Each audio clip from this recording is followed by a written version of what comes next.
Here's a preview of this episode. All right. Congratulations. I'm going to do an accent. Hopefully. We did an hour and 20-minute show between the two of us. And afterwards, collected a ton of tips. And a whole bunch. And now, this episode. Hey guys, Mark Masters. Jake Hovis yeah. here. We are in Avon, Colorado, and we are driving like 60-ish miles to Aspen, Colorado. And we're going to Silver City Saloon to do a show tonight. All right. Very excited about that. And there's Beaver Creek on our left. Very pretty. The sun is coming out. But look at these roads too, huh? That's nice, actually. Yeah. That's nicer than the other direction. Yeah. Sure. These are the clear roads, and we're actually gonna get to Aspen quicker than it normally would take. I think because some people are scared of driving right now. I drove up last night. Little hairy. Took 3.5 hours to do what was normally a 2-hour drive, and I had to go a back way for the locals, Highway 285 and Highway 9, which is the route Jake took today. But it took you a little bit longer, right? Yeah. So I don't even remember when I left. Let's say you left 70 around. You were at 70 around 10 a.m. Yeah. Oh my goodness. I think. Or no, maybe you were leaving around 10 Yeah. a.m. Yeah. So it's almost 4, so 5+ hours. 5+ hours. Yeah. On the plus side, some comics booked for tonight's show aren't going to make it, so Jake is going to get a lot of time. I'm excited. So, yeah, so totally worth it. I've driven, what's the farthest you've gone for the shortest amount of time? I went to Omaha. It was actually Lincoln. It was Lincoln, not Omaha. Lincoln, Nebraska, from Denver, which I had to stay overnight. It was a 7.5 hour drive, and I did 23 minutes. Okay. So it was a good amount of time, which is why I didn't mind doing it. But was that in one show? That's in one show. Oh, good. One show. Did that one show. Good. And then. Well, you're hired for at least 23 minutes tonight. All right. Congratulations. Well, that's awesome. What was that? Was it just a showcase, or was it? There's a little club. I don't know if that's the right word. I was under a bar. Really cool scene out there. They had the host, who was a comic, and then they had 2 local comics open for me, and they were good. They were real funny. They were a little more wordy than we are in Denver. Okay. So you can kind of feel the difference of you're used to doing 3 minutes at a time. Right. You cut out a lot of the stuff, and they were kind of dragged on. I'm like, okay, that's a good joke, but it could be 80%, of that would be better than what you said. But they were still funny people, very nice. It was a smallish room, had about 20 people in it, but they were all there to laugh. Nobody walked out. They were there. They were loving it the whole time. Nice. It was a blast. That could have been a different way to ask that question. What's the farthest you've gone for the least number of people? Yes. So, hoping we'll have more than 23 people at this show tonight. Well, that's cool. So how long have you been doing comedy? Yeah, so it is, let's see here, it's February, so it's been 11 months. Wow. Yeah. You are crushing it, dude. Yeah. That's crazy. You're running shows in Denver, and so why did you start? I hit it real hard. I did improv for 2 years before switching over to stand-up. So, I mean, I can answer that in a couple different ways. Like, what got me into improv, I'm a big podcast guy, and a guy on the podcast like, well, you can take improv classes. What? You can take classes on this? I had no idea. So I took a class, loved it, took another class, loved it, and then we started to perform. I'm like, this is it. I had a couple of real early on. I think had been doing it for maybe a month and a half at that point. Had a show in a competition thing, and it crushed so hard. It was this weird short form, like Whose Lines Anyway style competition, and it was a blast. I'm like, this is what I got to do, and so pursued that for a while, and then this would be December of 2018. Okay. I was in a sketch show. Okay. At the Bovine, which is downtown Denver, and we had I think 16 or 17 performances, something like that. And there was a long costume change at the beginning of the second act. Okay. And so we did this second act opening number where we had a parody of Mamma Mia. Okay. And then we had one of the guys had to do like a big costume change.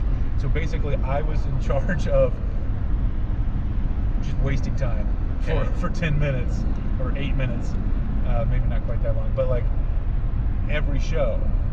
And so I came up with little jokes. I would tell the little jokes, and they weren't good, but it was the first time I was ever alone on stage, scripted.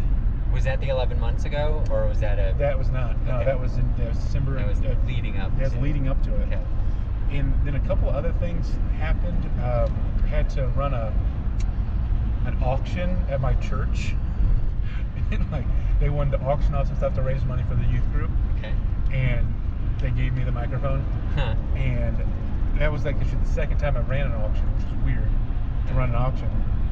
And I'm having the whole place laugh, having the whole Masters of Ceremonies thing going. Like, this is weird. And it was one of those things like, I don't think everybody can do this. And so I had this itch to do stand-up for a long time, and those things, I'm like, maybe I could be good at this.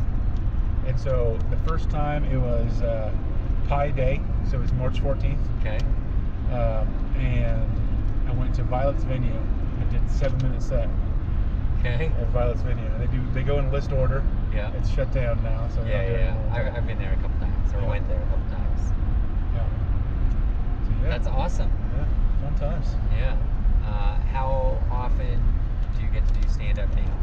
So I kept a spreadsheet. Okay. That's the kind of guy I am. Okay.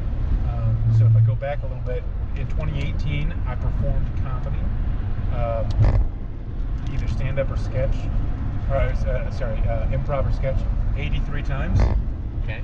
In 2018, and then in 2019 I switched my spreadsheet over to stand-up, and I performed over 120 times. I think it was 132 times. Okay. I can check my notes later. Okay.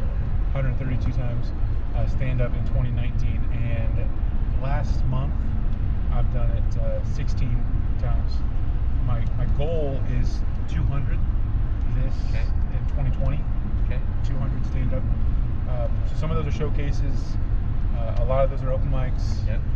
And just going out there and writing. I just summarized all my 2019 stuff. We're gonna get along just fine. Yeah. Because I have a spreadsheet as well. And to the best of my knowledge, I have 214 recorded on stage appearances.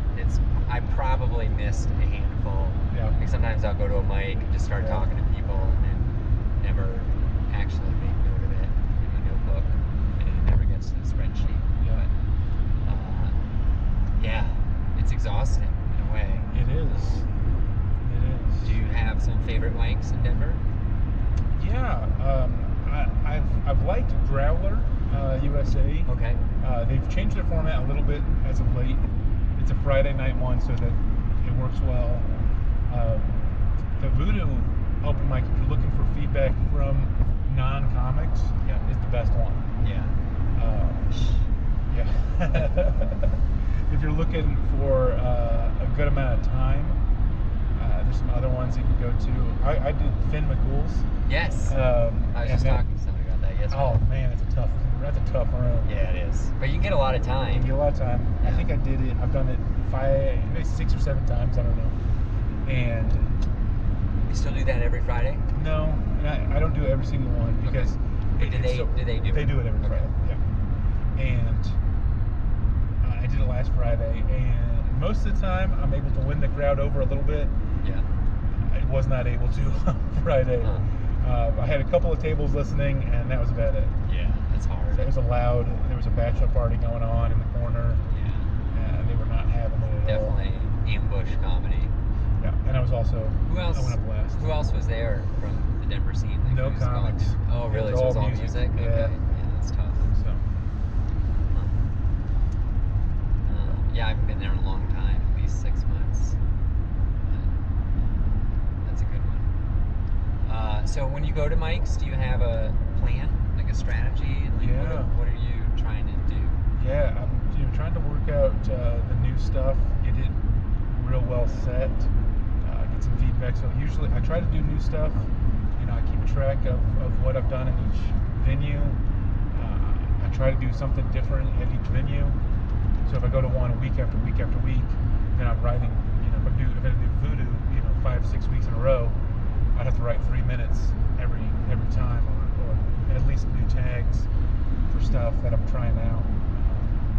It's all about that process of refinement.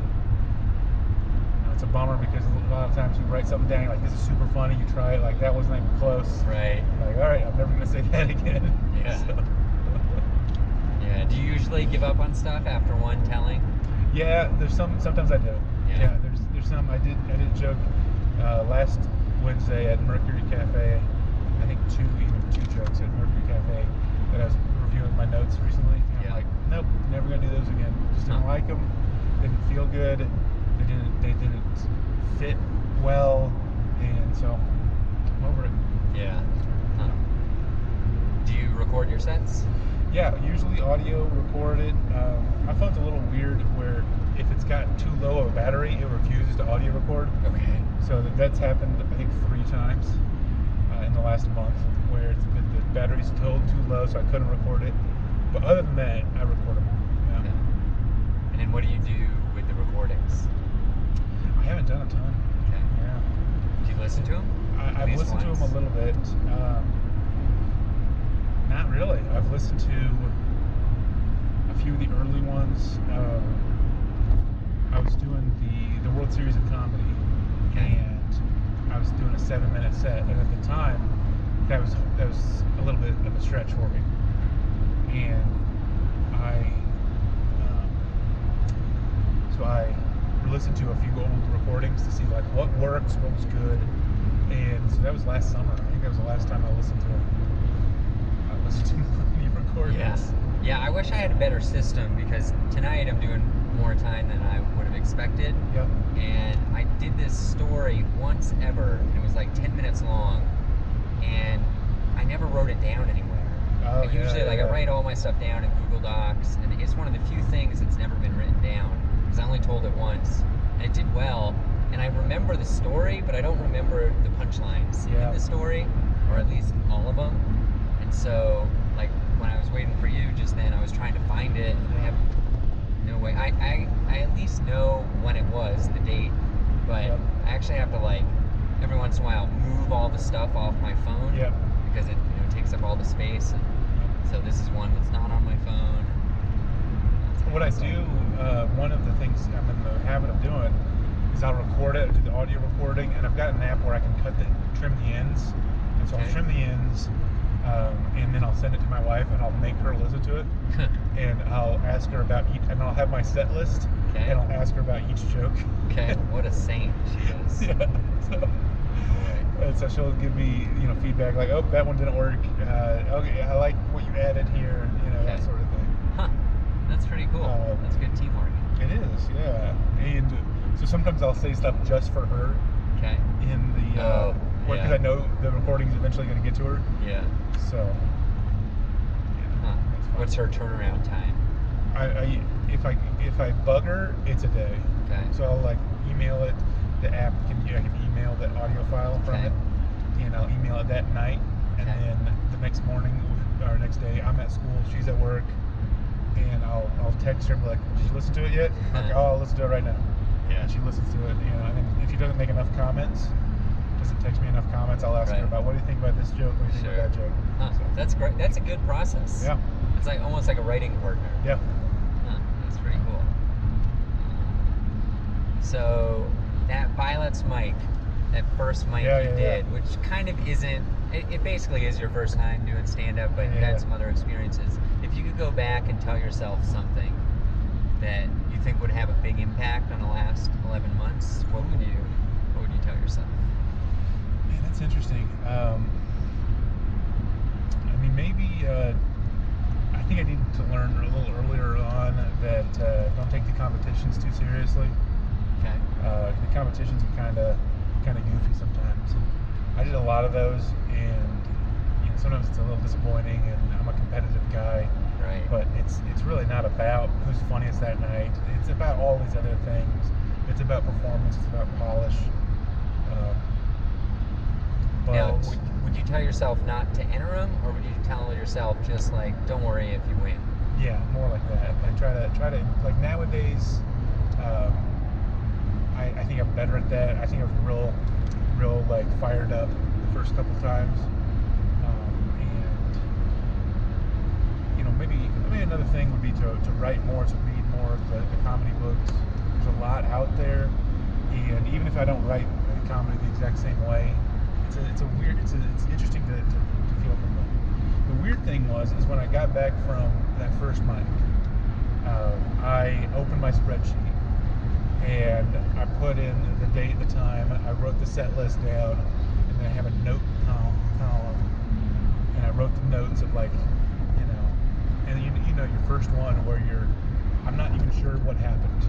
If I didn't have a recording of it, and someone told me that was a dream, I would believe them, because it's you black out, time stops, it's bizarre. But the first time I filled out that spreadsheet, I thought, if I keep doing this spreadsheet thing, I'm going to get really good at this really quick. Huh. Cool. So, do you have any books you'd recommend? Things you've read? Yeah, I did starting stand-up. Is that the black book with a microphone? Yeah, I read that one too. I read that. The guy must be making a lot of money. Yeah. That's good.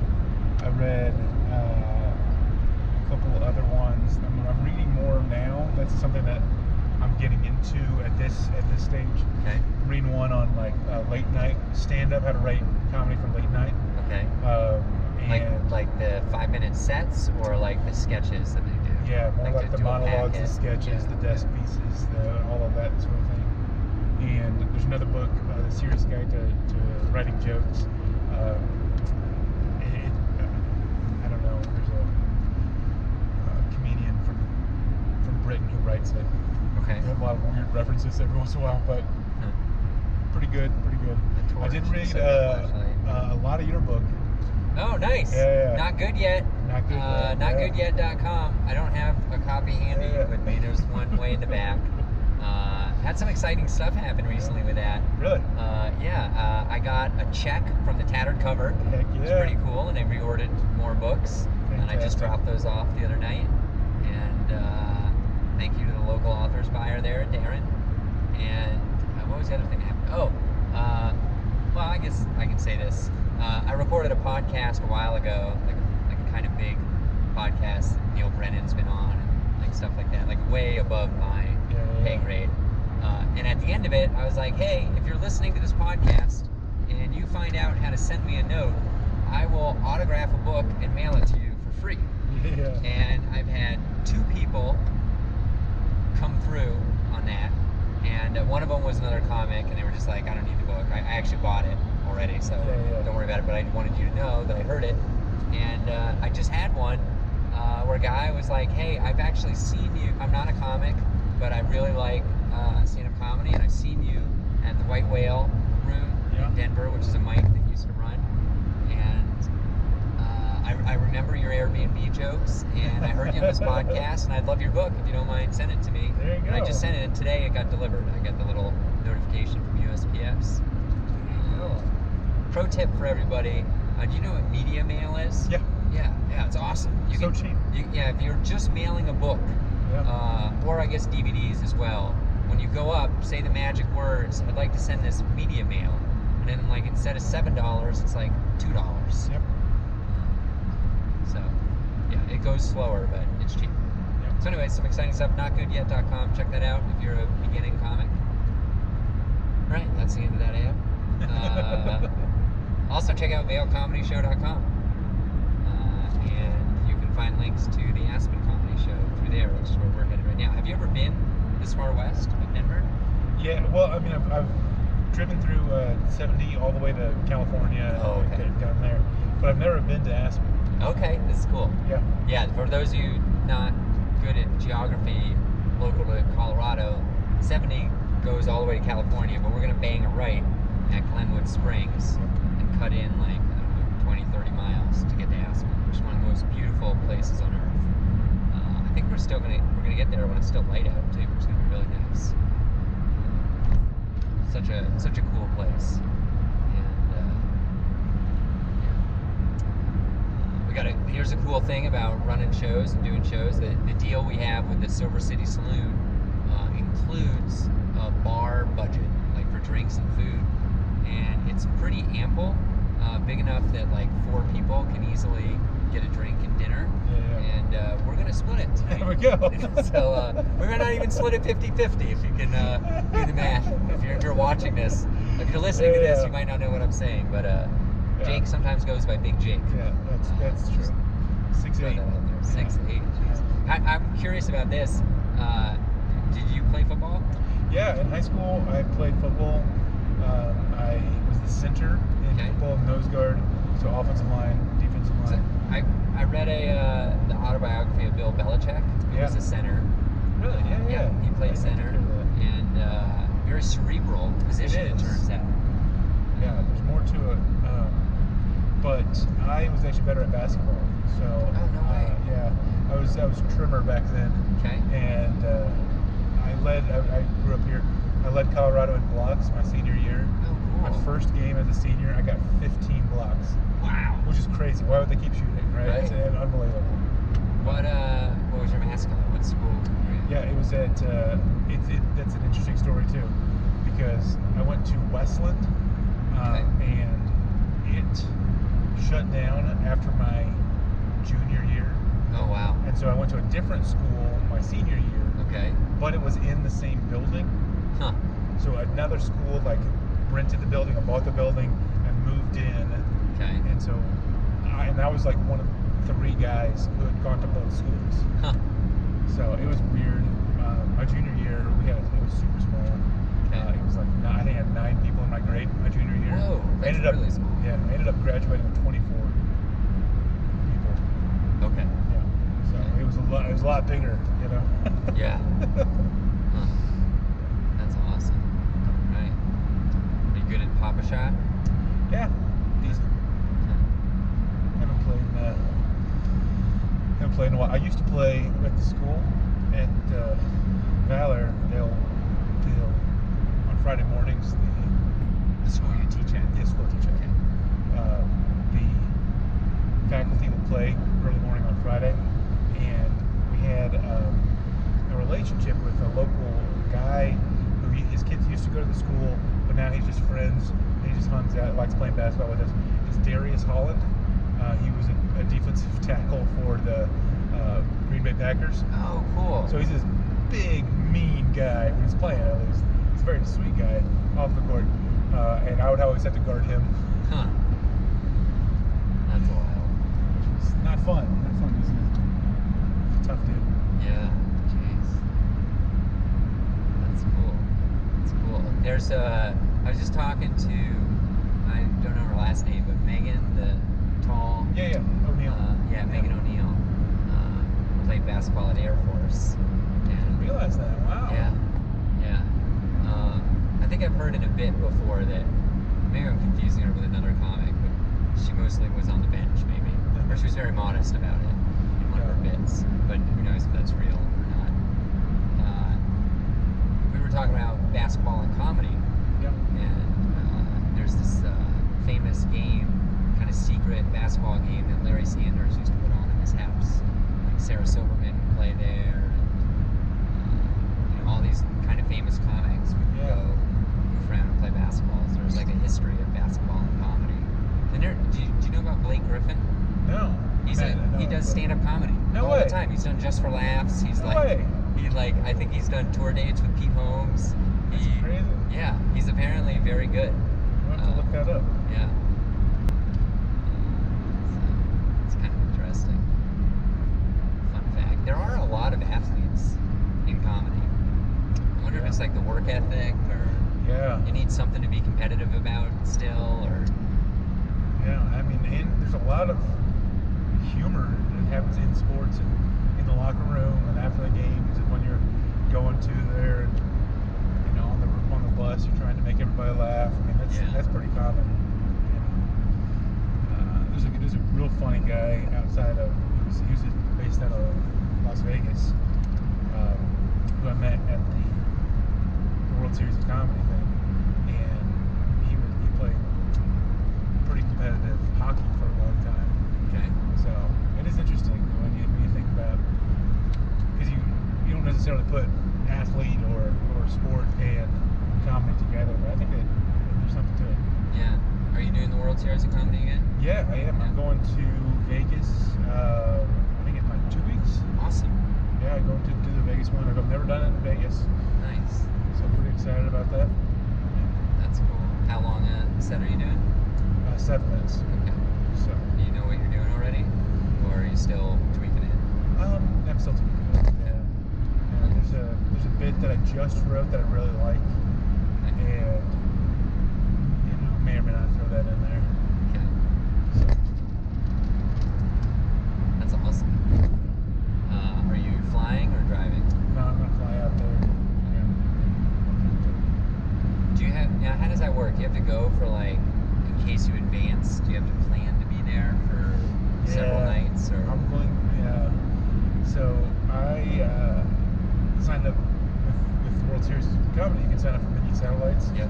So I signed up for like 5 maybe. Okay. And so this is one that I'm just, if I advance, I'm not gonna won't be there. Yeah. I gotta get back. I got school. I got I think there's a tournament, debate tournament that weekend. So. Yep. Cool. What's something that surprised you about comedy? Yeah, there's a few things, like how often some stand-ups do the same material is a little surprising to me. Well, that was more surprising. So I've seen a lot of people's bits. I can do a lot of people's material. Right. Yeah, sure. I've seen them so much. Now I've gone to a lot of shows and they've been on a lot of shows, but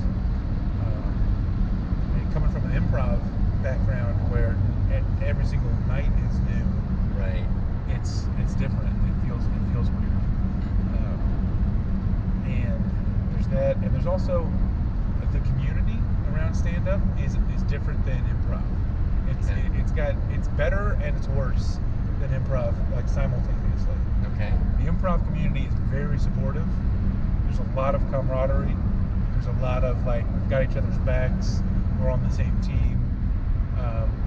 You know, there's very little jealousies, very little bad blood, and that's how. I mean, I think you know where I'm going with this. Yeah. Stand up. Yeah. A little different, maybe. A little different. There is some animosity. There is some bad blood. There is some, you know, rivalries and jockeying and contests and things that kind of pit each other against each other. Right.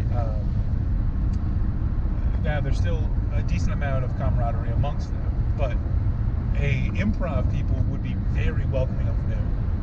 If you're new to improv, they're very welcoming of you. Right. And it's almost the opposite.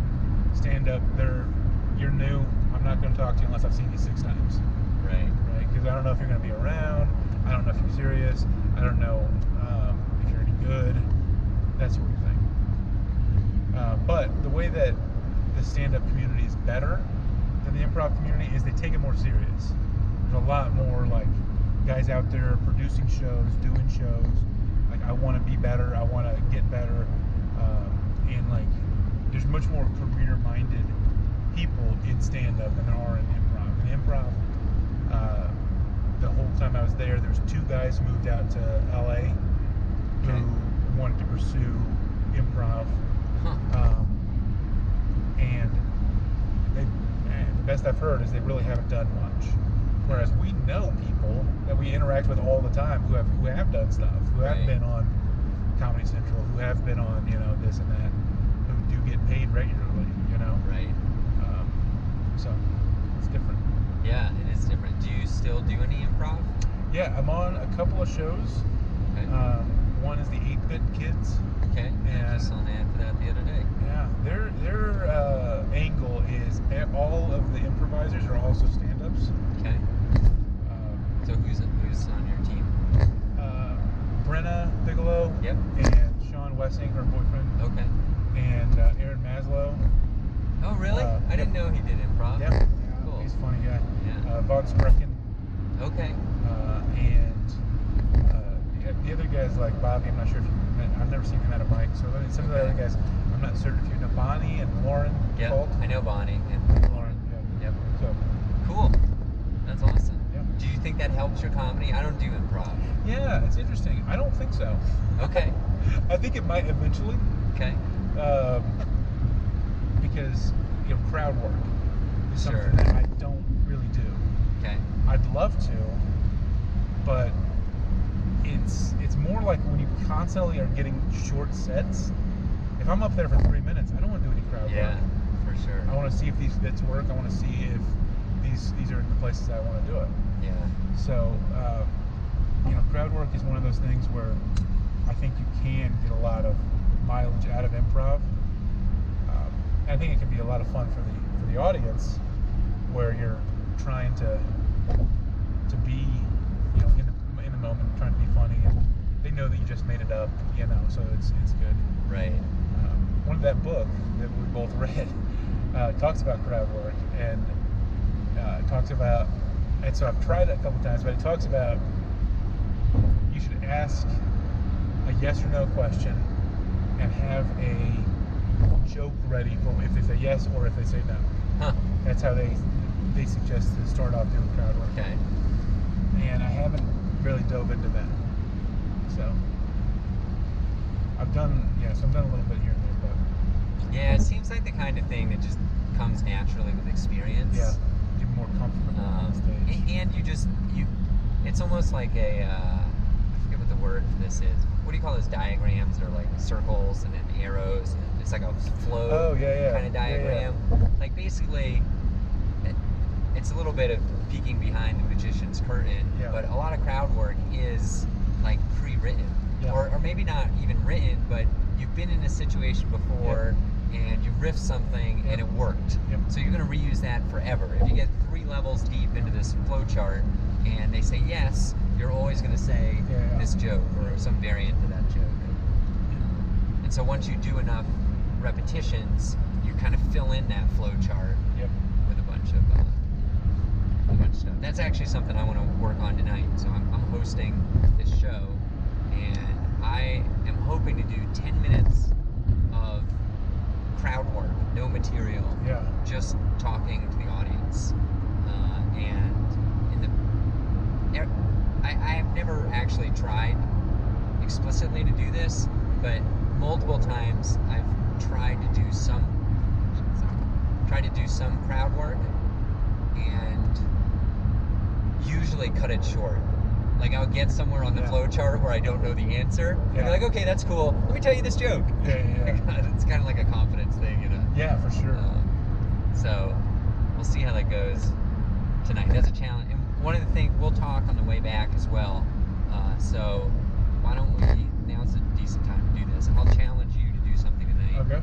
And you can challenge me to do something. Why don't we can do a personal challenge as well. All right. We don't usually do, but there's something new segment, personal challenge. So my personal challenge is do 10 minutes. I'm not going to say zero material. I might sneak in a one-liner that I've written in the past, but at least 9 minutes of just talking to the audience and getting them comfortable and excited to be in the show and getting to know them. And I will caveat that requires an audience. Yes. If nobody shows up or it's a small crowd, that might be difficult. Especially if they don't want to talk. So I guess you can do a personal challenge, and I'll challenge you. Yeah. You can challenge me. Yeah, I would like to do a little bit of crowd work as well. I don't have anything other than that kind of itching at me. Okay. It's something I'd like to do if you have a little more time. It's something that I want to get better at. I've batted around the idea of doing an improv type game. Okay. And why not give that a shot? Okay. Take a wing at it. Yeah. Okay. So an improv game. See how that goes, and some crowd work for you. Okay. So my challenge for you is to, like right off the bat, it's to do more time than you signed up for.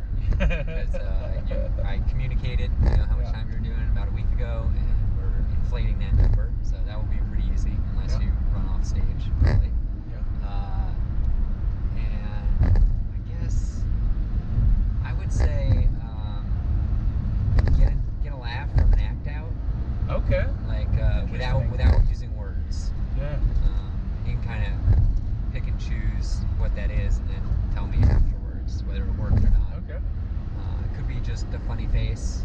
Yeah. Me making a voice. Or it could be some real wild movement. I went to a show at Comedy Works last night, and saw Steve Raz, Nasa Taz, whatever his name is, the guy from the league. Very funny, did a great job. And Matt Hovis was the host, and then there was this woman whose name I don't know. Maybe I can try and find it and put it in the notes for this podcast. It was like 3 names. It was like Michelle Elizabeth Sanders or something like that. And she was good. She didn't do as well as Steve did, which isn't necessarily fair because he gets like a bump because he's famous. But she did a ton of act, like she was very expressive and full emotion and like constantly doing silly things on stage, which I thought was interesting. She was a good example of somebody who does a lot of movement. You know who's good at that? A Denver guy who's good at that. Kind of a big time Denver guy, I would say. Same talent, maybe? Yeah. I'm going to go with Ben Roy. Oh, yeah. I love him. He's so fun. We saw him, my wife and I went over to Noonan's, which is in Aurora. Okay. Yeah. Is that a comedy club? No, it's a golf course. Oh, okay. All right. Okay. It had this big ballroom, and it was a bummer because, it's this huge place that can fit 300-400 people. Okay. And there's like 40 people in there. So 40 people is a good crowd, but not in that big of a room. It felt kind of empty. But he brought it so hard. Yeah, he's incredible. And the way I've seen him do a headlining set at Comedy Works downtown, and I loved how he wove in basically crowd work, like spontaneous, in the room material with his bits. And I know what his bits are because I've seen him a couple other times, but to the audience, they don't know. Yeah. Like it's like a magic trick. It's so cool.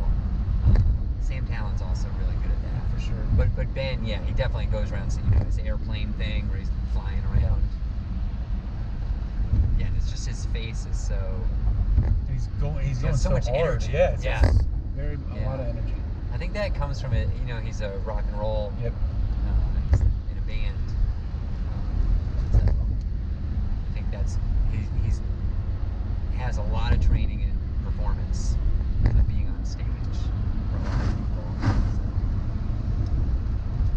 that's pretty cool. Boy, this is beautiful, huh? Yes. Oh my goodness. We're in Glenwood Canyon. This is called. And we take a train. Train tracks are down there through this canyon. I think you can see it very well on the camera, but it's pretty where we're looking. Yeah. Real pretty. So, where do you want to go with comedy? Yeah. Are you going to jump off of stand-up and go into something else now that you jumped from improv to stand-up? Or? I don't think so. At the moment, it felt like the first couple times I did stand-up, I'm like, that was hard, I want to get better at this, but also like, that's what I need to do. Okay. And so it's a little frustrating because I felt like I got a late start on it. I wish I would have started earlier, but I think there's a lot of guys are in that situation. Yeah, buddy, I'm sure I'm twice as old as you. I started late, so later than you. But that's 100%. I'd like to do the corporate side. I think that would be a lot of fun. I'd like to do. Do you only do clean stuff? Yeah. That's awesome. Good. Yeah. Have you ever told a dirty joke? No. On stage? Good for you. Not on stage. Okay. I've got one that I'll do tonight that is, I think, still clean. Okay. But maybe on a topic it's borderline. Okay. Sometimes people communicate, just do PG-13. Yeah. But if you watch a PG-13 movie, 100%, holy cow, there's a lot going on there. There's a lot going on there. I mean, they're dropping F-bombs and so it doesn't. I'm not sure PG-13 is anywhere close to clean. Yep.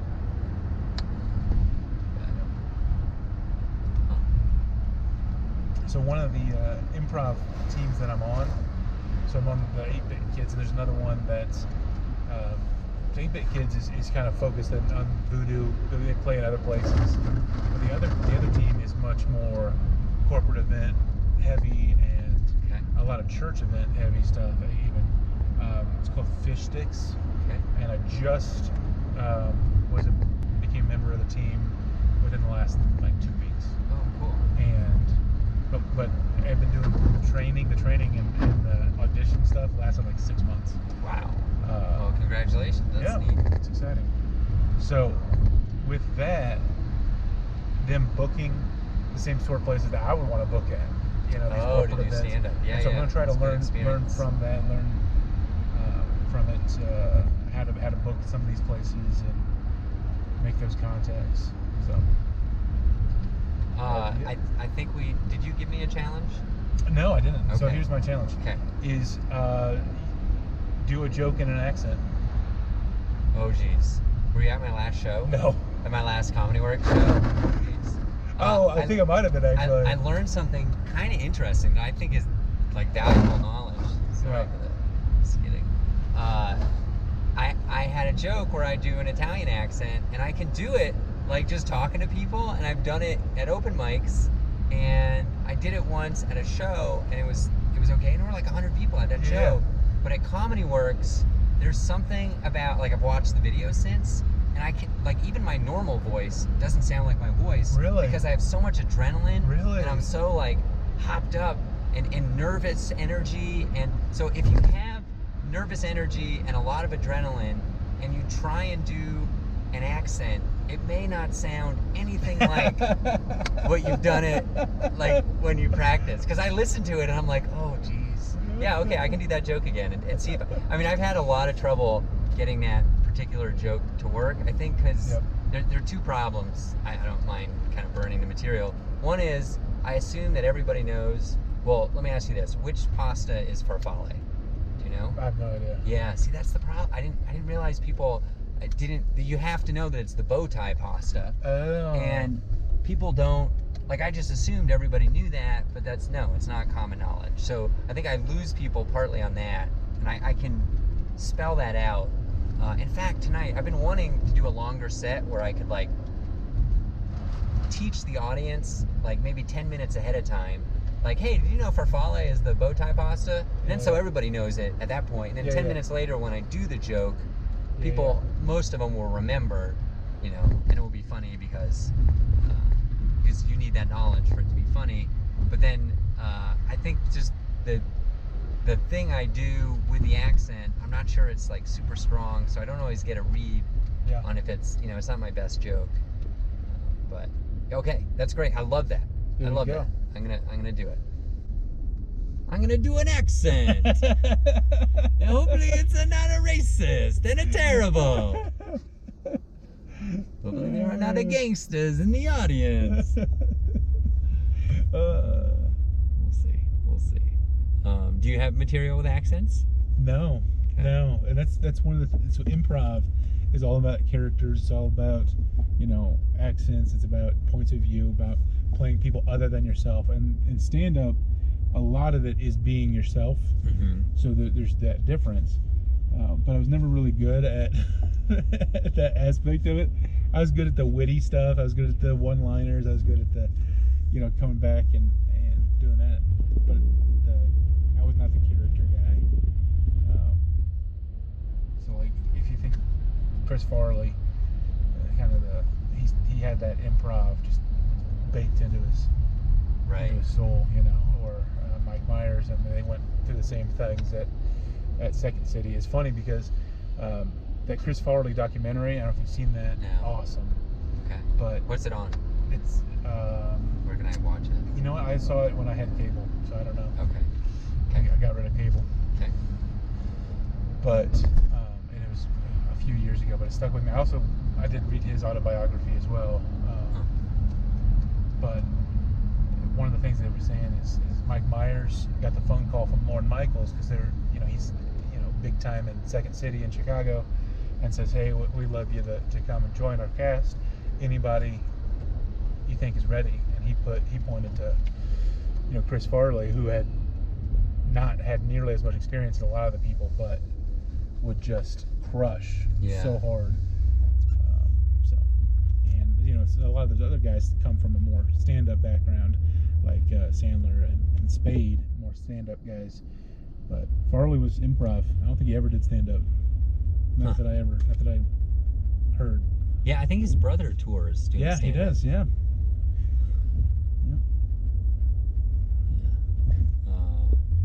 Cool. Why don't you? So your 8-bit thing. I'm curious. How often do you guys have shows? Like how often? We have a regular spot once a month at the Voodoo, and then there's some irregular, every once in a while stuff. I think we've got one coming up at the Bovine. But our next show is next Thursday. Okay. So it's coming up real soon. Do you know what day that is? That's February 13th. Okay. 2020. 2020. So if this comes out in 2022, hop in your time machine. There you go. Go back.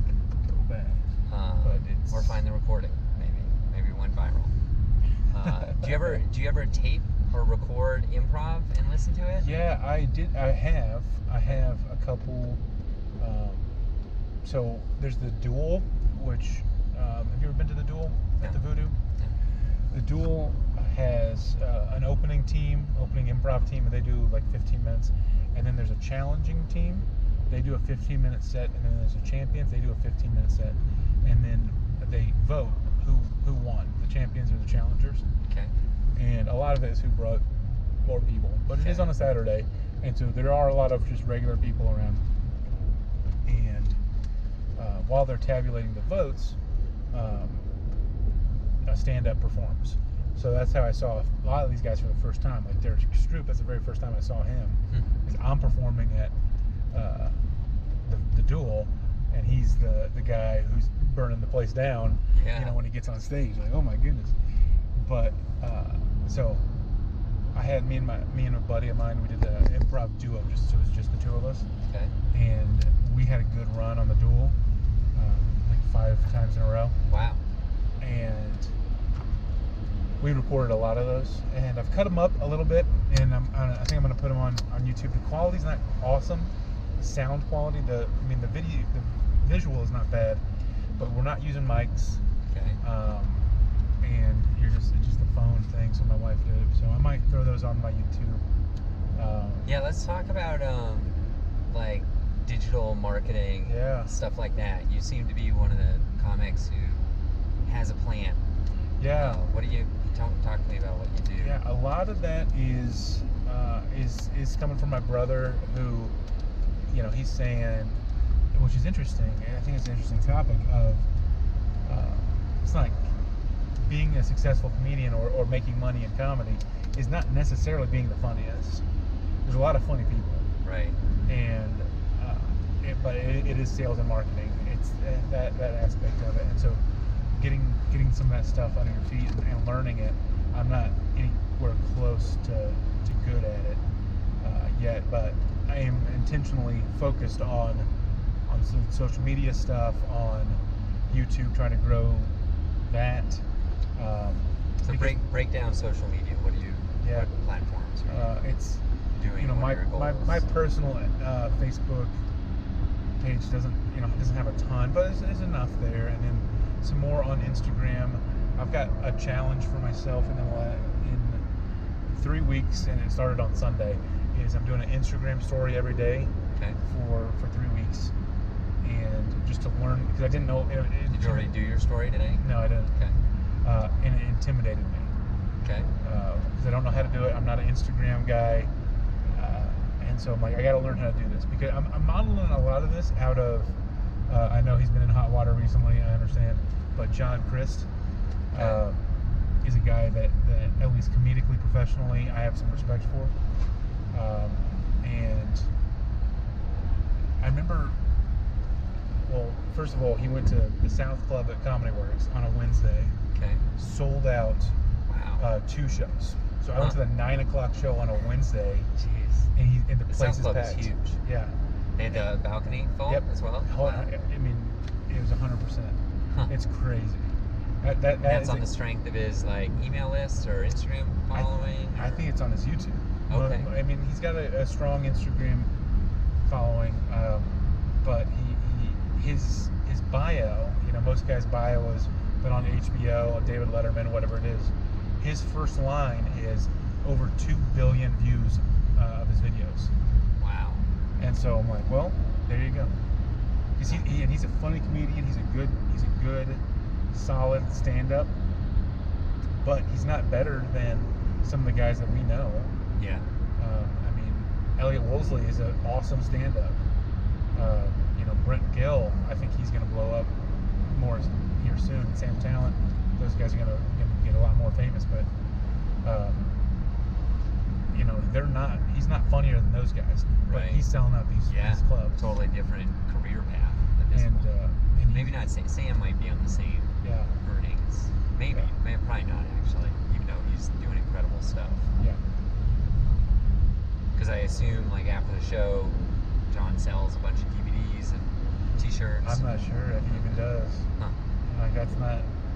I don't know. I mean, he was making a lot of money. I'd say. Yeah. He had his, I think his second Netflix special. His first one, it looked like he recorded it himself. I don't know if he did. Sure. But then he was going to have another one, and he got in hot water, and they postponed it, so it hasn't come out yet. Okay. Which is not great, but. You have other comics that people should check out? Yeah, he's a clean guy. Some of the big name guys that I like the clean guys. There's a reason why I do clean comedy. It's because I like that style. Okay. Some of the stuff feels cheap to me, and if you get a real clever, so Nate Bargatze, absolutely love. He's got that man. If you haven't seen this, he's got his story of a dead horse, and it is the funniest story. It is just awesome. But love. Recently got turned on to him. Some of the mainstay guys, also a big fan of like Gaffigan and Brian Regan and some of those dudes. Big fan of. Yeah. Have you seen some crazy stuff at open mics? Oh yeah. What's one of your wild stories? That's oh my goodness. There's a couple. There's Little Espy coming with a Superman. Or like a Batman mask. I guess it's more like Robin. I haven't seen him in a couple months. I haven't seen him in a while. Yeah. That was weird. One of the crazy ones. So I got into a stand-up, and I'm out there grinding, going to mics, working on stuff, and I want to submit to a festival in Louisville. So I need to get a 5-minute video. Okay. So I go to Scruffy's early. Okay. Derek Walton, very nice man. I said, hey, can I do 5? Can I need to tape it? And then he submit. He's like, yeah, sure, go for it. It was very nice. But my mom found out about this, and my brother found out about this. Huh.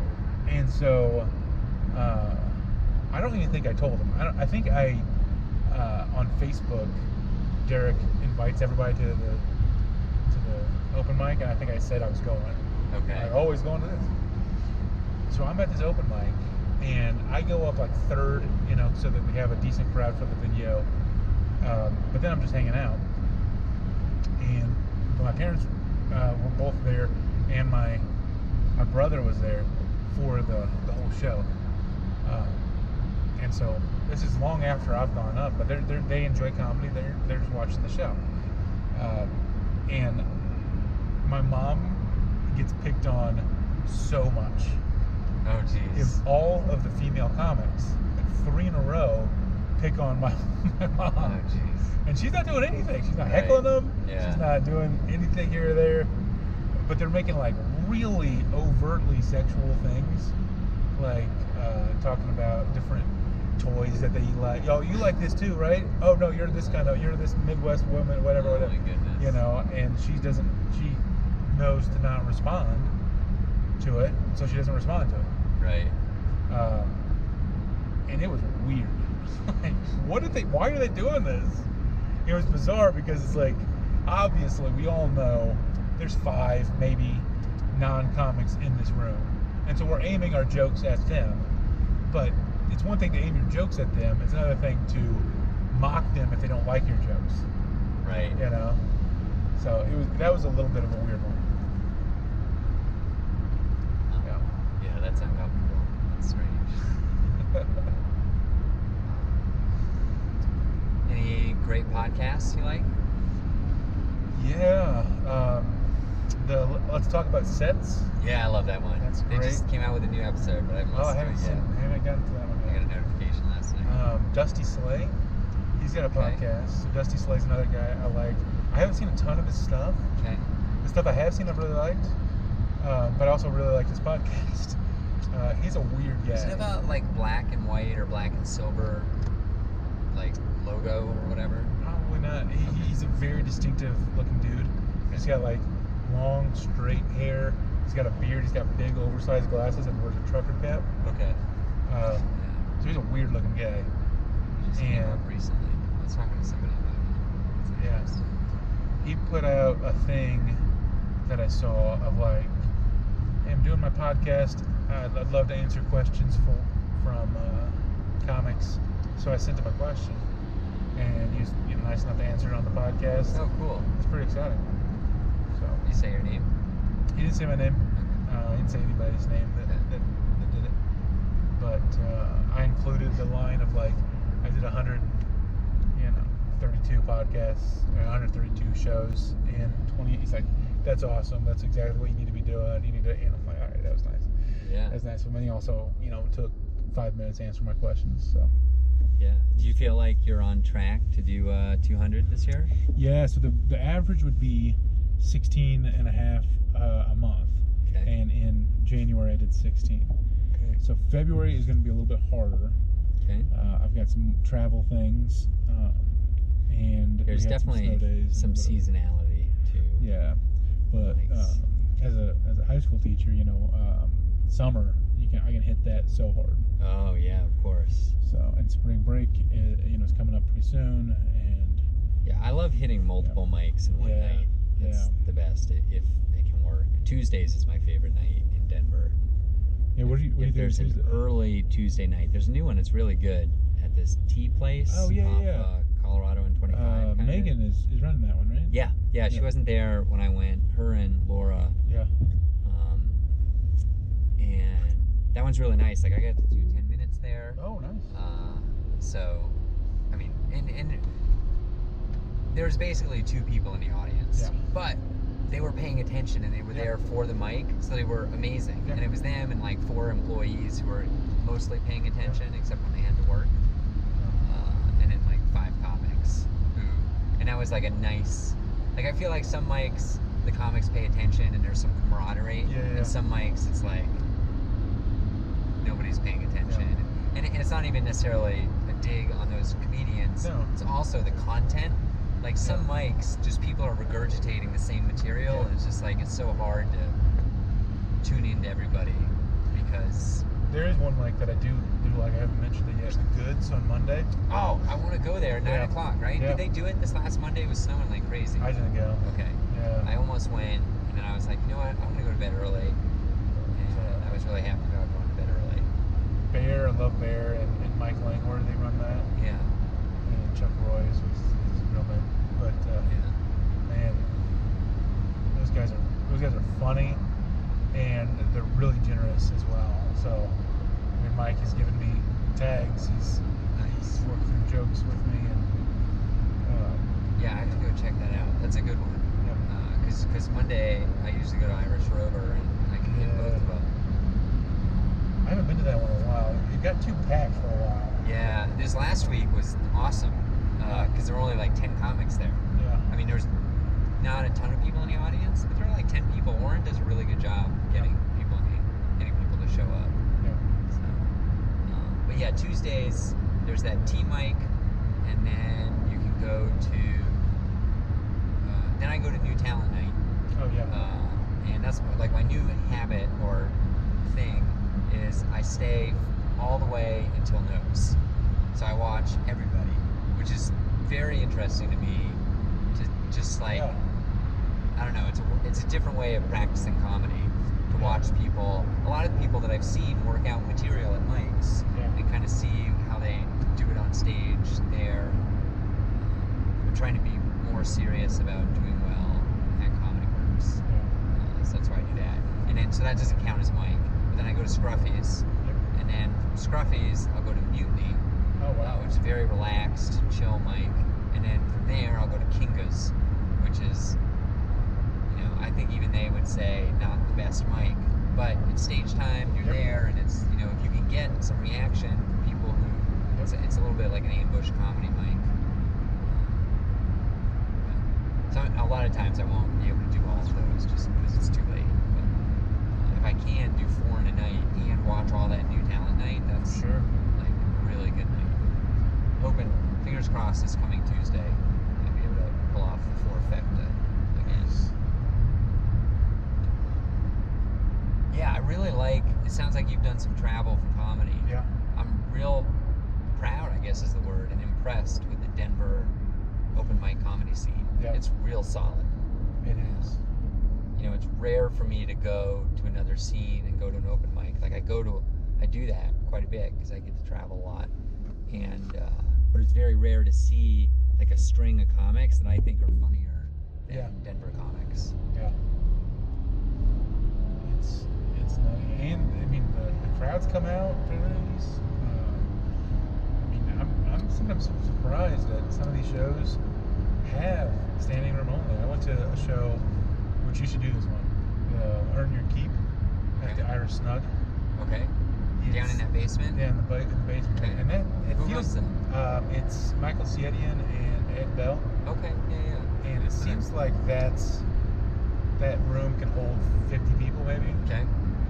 But it felt like there was like 70 or 80. Awesome. It was standing room only. But what they do is, this show, it's a bucket mic, right? Okay. So you put your name on the bucket, then pull it out, you do your stuff, and if the crowd doesn't like you, they can text the number, and you get a strike. Oh, cool. And 5 strikes, they kick you off. And if you last 10 minutes, they give you $15. If you last 5 minutes, they give you $5, and then kind of in between. Huh. So it's an interesting... Does the audience pay? The audience pays. Okay. And so then... Can you see the strikes somewhere? Yeah, kind of out of the corner of your eye. The audience can definitely see them. Okay. If you're on stage, you can kind of see them. Okay. You can definitely see if you have one left, because the whole thing turns red. Okay. And so I did it last time, and all the comics, we would want to stand in the back and watch the show, and then when they called our name, go up there. But there was no room for us. Okay. So we had to stand on the other side of the door and have like a spy, like a lookout. Yeah. Wherever the name's called, like kind of relay it down and then run up there. Huh. It was crazy. There were some really good comics. Yeah. Who did 2 minutes and they got voted off. Weird. Just because they wanted to vote off. Like the first guy, I think, got a little bit screwed in that way. Huh. Where he was doing great. Yeah. And they got voted off because the crowd wanted to see if it actually worked. Right. But I didn't watch most people. Some people were there for got on stage, got immediately off stage. Huh. Like less than a minute. It was a little brutal. But it was a good time. Huh. Is it have you been to Thick Skin? Yeah. So it's Thick Skin. You got the hosts that might make fun of you. Right. But in this one, Michael and Ed didn't make fun of anybody. They were more like roasting the audience. Like, what are you doing? Give them a second. And it's the audience kicking them off. Right. Well, of course, Thick Skin, nobody gets kicked off. Right. I've never gotten up at Thick Skin. Have you gotten up? I have once, and I've been 20 times probably. Yeah. It's hard. Yeah. The odds are not great. That's what I was kind of leading into. Are the odds better? Every comic that put their name in got up. Oh, cool. Is that like a monthly show? It's a monthly show. Okay. Yeah, it's at I want to say it's the 29th this year. This month. February. February 29th. I'm out of town. But I mean, it went so well that I imagine they're gonna keep rolling with it. Yeah, that's cool. Good for them. But I mean, that was one of the things when I was standing out there. I'm like, I think they're gonna run out of comics. But it ended up working out just about perfect. Nice. Where everybody got up, and I think 4 people did 10 minutes, and a lot of people did significantly less than that. So. And so you run a show at Voodoo. I do. You want to talk about what have you learned running a show? Yeah. I run the show at Voodoo. Trying to book the comics is a little tricky sometimes, but able to do that. Hosting is a different animal. I think I'm getting better at it. The first couple times I'm like, I don't even think that was good. So something you want to polish the host thing to it. It's on a Tuesday. It's on the second Tuesday of the month. Okay. So this has happened several times where somebody will email me or whatever within a week and basically say, oh, I've got new talent night that night at Comedy Works, so I can't make it. Yeah. Which is the same. Is that what you mean when you say booking can be tricky? Yeah. What's like? And some people, if you feel like you're really putting yourself out there when you book somebody, because it's, I'm not offering any money. Right. I'll film it and I try to film it to a high level, but they don't always come out perfect. Right. And it's a Tuesday. You could be doing some other things, but most comics are, stage time. Yeah, that's great. It's also tricky because I've talked to people about it. So the show is fresh and clean. You did it. Yeah. Fresh and clean with Big Jake. And so I try to really lean into the clean, so PG-13 or whatever. And I've got some comics who have asked, and they've been like, I don't have any clean stuff. Huh. I definitely don't have 6 minutes worth of clean stuff. Right. And I'm thinking, you should probably get 6 minutes worth of clean stuff. Right. Be able to tell your jokes in a clean way. If you're ever booked at a place that you need to. So it's a challenge for some of the comics. I also have been more recently, and this is the first month I'm doing it intentionally at this level at least. I'm leaning into the fresh side of the fresh and clean. Okay. So Voodoo has stand-up classes, and I'm tapping into some of the recent grads of the stand-up classes, and I've got my showcase has 6 slots. Okay. I think I'm going to keep it at 6 slots, and all 6 get 6 minutes. Okay. And give a couple of those to some up and comers. So there's people that I've seen at a couple of mics, but they don't come to a ton of mics. Yeah. And they haven't really been on the scene for that long, and I know they're not getting booked. Yeah.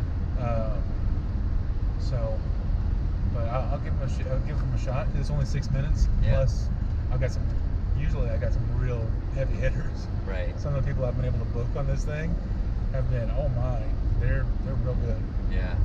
So how have the audiences been? Yeah, audiences have been a little weird. The average is about what I expected. Or the average is probably 35, something like that. Okay. But I've had 70 and I've had 12. Huh. So that's unusual. What do you think happened for 70? I don't know. Okay. I think a part of it was, one of the comics, in particular, Ben Daly, was a funny dude. He told one person at his work about it, and then 8 people from his work showed up. Okay. I had some people come. I had like 6 people come, but that doesn't account for all of them. Sure. So I don't know what else happened with that, but and I'm trying to get into the digital marketing stuff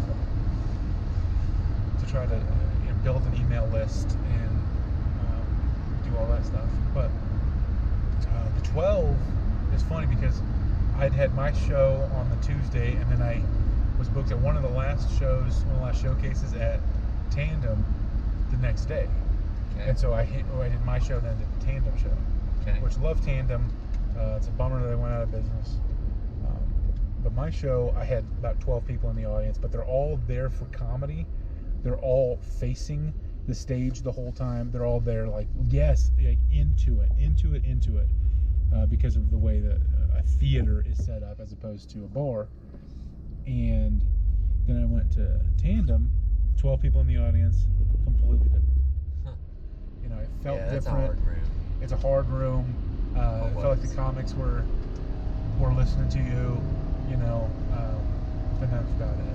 So it was fun, but so it surprises me a little bit how many showcases are poorly attended.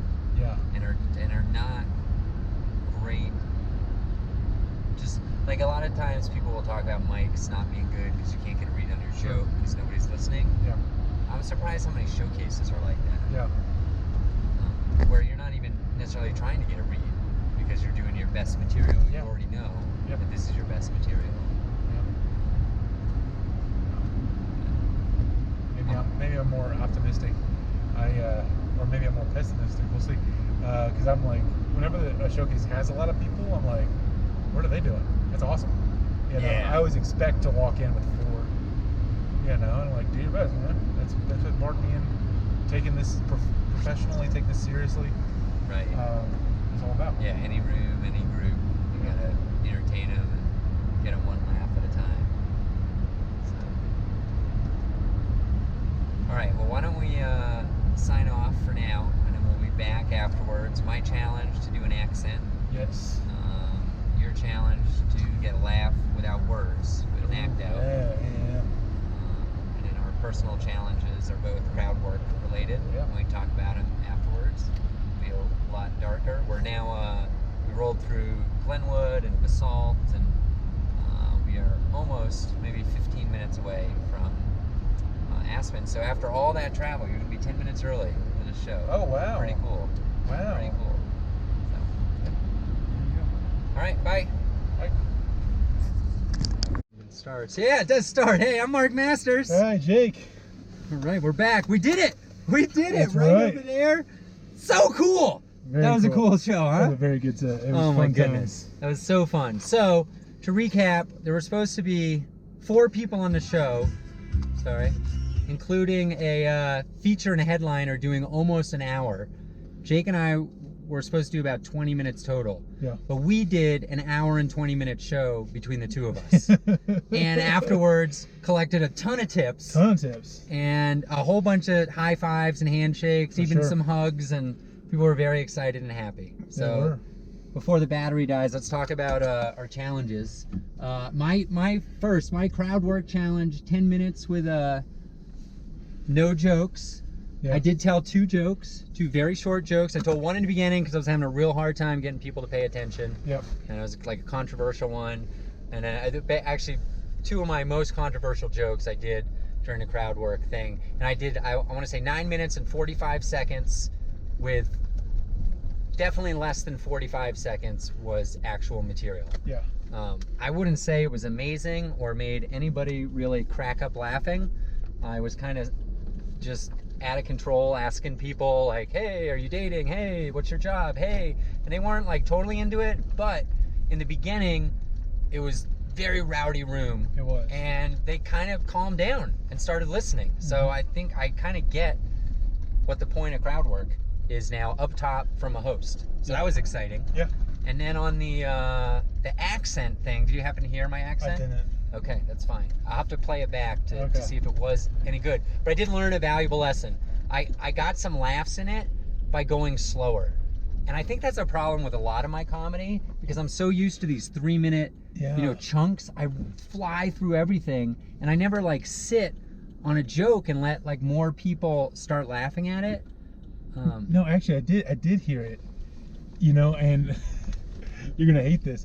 It didn't register as an accent. Oh geez. Okay, that's fair. It's funny though.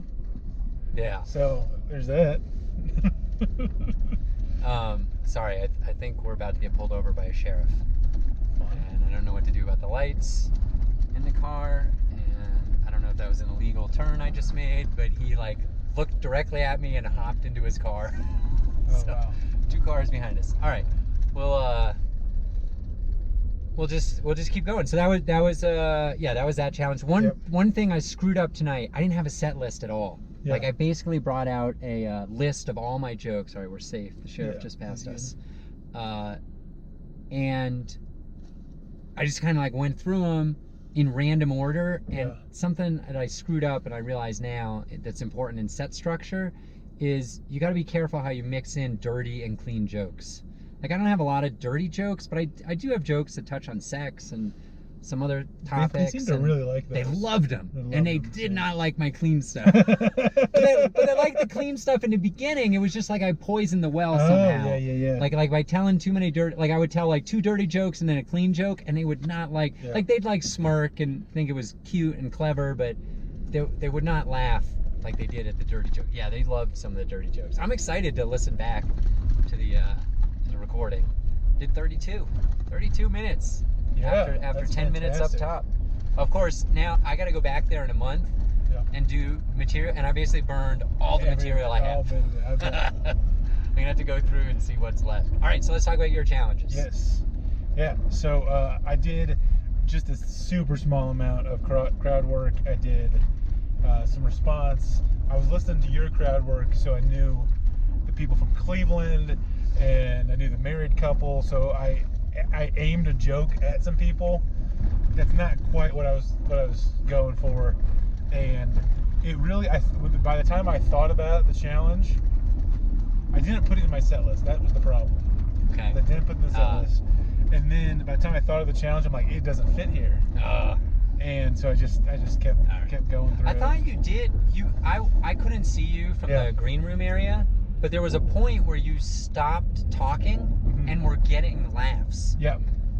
Also, I did do that. The act out thing. Yeah. So the act out, I have 2 act outs, and I got laughs on both of them. Okay. One the floss. 3 of them, I guess. That 3. That one definitely counted. The floss, and that's a brand new joke I did for the first time yesterday, or really? Wednesday. I saw it. First time Wednesday. Yeah. It's a good one. First time Wednesday. I like it. Yeah. I like it. Cool. All right. Well, what do you think? How'd your set go? How was the room? Describe the show. Describe the room. I thought the crowd was a little bit rowdy, but also they're there for laughing. They're there for fun. It's definitely a bar, but it's one of the better bars as far as doing a showcase in where people are paying attention and people are loving it. There's some people up front who are there for the show, which was awesome. There's some people in the back who are there for a good time, and if the show overlaps with that, they're okay with it. Right. More of an attitude with that. The big thing is you said I could do up to 20, up to 30. Yeah. And I said you're gonna do 30, right? Yeah. And you said yes, I will do 30. Yes. That's and then what happened? Yes, exactly. I skipped a couple of jokes, not on purpose. I thought I hit them all. Yeah. And I felt like I had been up there for an hour. Yeah. I felt like I don't know where Mark is. Do you know how long you did? Was it like 19 or 20? I right at 20. Right at 20. Okay. Yeah. Yeah. So 10 minutes shy. I know, it's a bummer. You'll still get your full pay. Yeah. Don't worry. One of the nice things about people dropping out is that you were able to get paid a lot more than you were originally going to get paid. Yeah. And you deserve it, frankly, for the drive you went through today. I agree with that. But I am honest. I texted my wife a few times. I'm disappointed. I wish I would have done more. I didn't get I've never done 30. Yeah.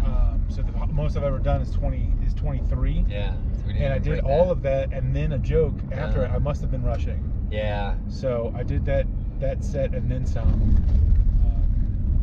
It's so hard. I left off 3 bits. It's so hard. Like what I did was I went up with 45 to 60 minutes of material, and granted a lot of it sucks. And it was just listed by joke, and I would like do the jokes, and some of the best laughs I got were when just like acknowledging the room. I tell a joke and I'd be like, well, looks like the edibles have kicked in, or something like that, and people love that. And regrettably on 3 or 4 jokes, like several jokes, including my closer, I forgot. Like on some of them, I either forgot the joke, like forgot how it went because I haven't told it in 3 or 4 months, or in the case of my closer, like the end of the closer is this big climactic callback. Yeah. but I forgot to set it up at the very beginning of the joke, and I realized it like, it's like 5 minutes long, and I'm like 4 minutes in when I realize I didn't set it up, and I'm like trying to figure out in my head, how do I make it funny without that? And I finally just like, I was like, hey guys, sorry I messed up this joke. I forgot to mention something earlier, and I just did the kind of like lame end to it that isn't funny, it's more like a message to the audience. So I was disappointed in that, but to your point of it's hard to judge how long a set is going to take. What worked for me tonight was just having way more material than I needed and just going kind of randomly. But the thing that didn't work well was I didn't practice the material ahead of time. So I forgot a lot of it, and there were a lot of tags I missed. And also the order was just real sloppy. Like there was no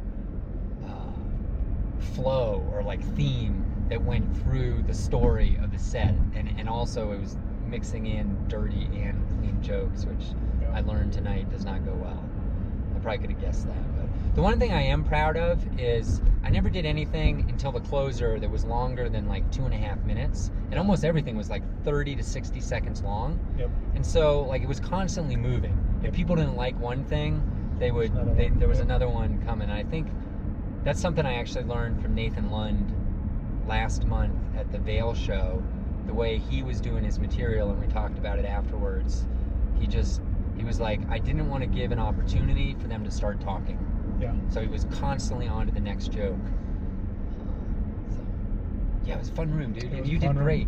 That's awesome. That was the thing. I mean, I felt like I had a good, solid 20-minute set, but when I wanted a 30-minute set, I'm disappointed. You know?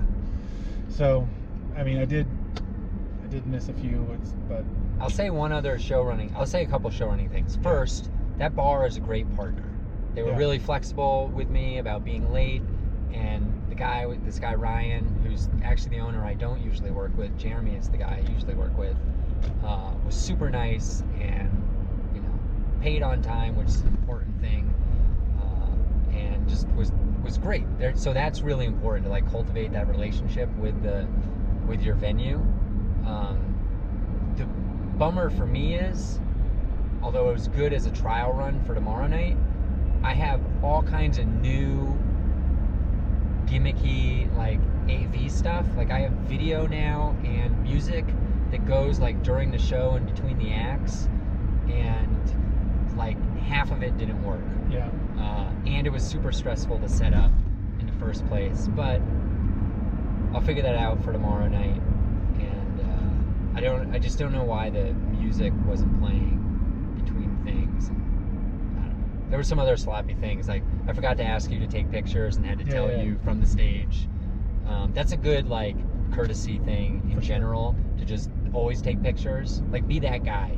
Be the guy who shares a photo album after the show, and people might be like, forget it, I have 1,000 pictures. Or they might be like, oh, I wonder if you got a picture of that one time when I was holding the thing, or brought the person on stage, or whatever.